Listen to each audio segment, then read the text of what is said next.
Kinagat na ang hinimas niyang aso ang isang content creator. Nagpaalala naman ng eksperto na hindi dapat basta-basta hinahawakan ang mga aso. May report si Katrina Son.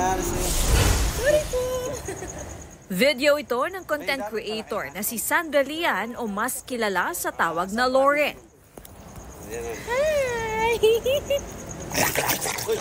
Nang makagat sa mukha ng isang canine ng isang hotel. While nung nandun ako, nagre-retouch ako.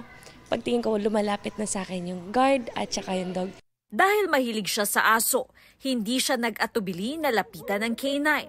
Gagawin din daw sana niyang content, kaya inihanda niya ang cellphone camera. Hindi na ako pakilala sa aso.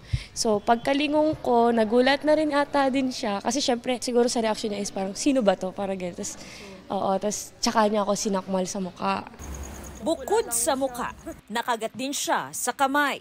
Aminado si Lauren na mali ang ginawa niya at posibleng nagulat o na-threaten sa kanya ang aso. Dinala siya sa ospital ng staff ng hotel para mabakunahan. Naging lesson ko is yung wag basta-bastang hawak ng kahit anong pet. Ayon sa veterinaryo at expert canine trainer na si Dr. Abel Manalo, may mga aso raw na talagang trained to detect, guard, and protect, tulad ng hinawakan ni Lauren. Yung aso po kasi hindi naman ordinary dog yun eh. Belgian Malinois po yun na canine. Yung mga canine units, hindi po talaga dapat pinipet yan kasi hindi sila therapy dog, hindi naman sila pet dog. Nandun sila para mag-work. May ibang canine nga raw na may collar kung saan nakasulat, "Do not pet." Maaring na-trigger din daw ang aso kaya nangagat.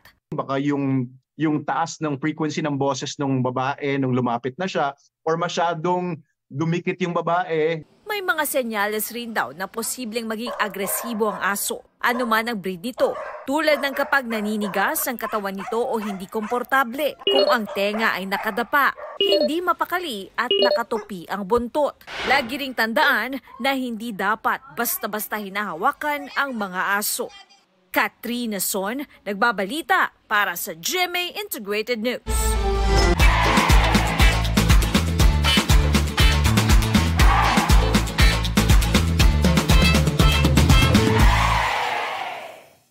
Huwag magpahuli sa mga balitang dapat ninyong malaman.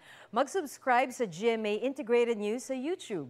Sa mga kapuso abroad, subaybayan nyo kami sa GMA Pinoy TV at sa www.gmanews.tv.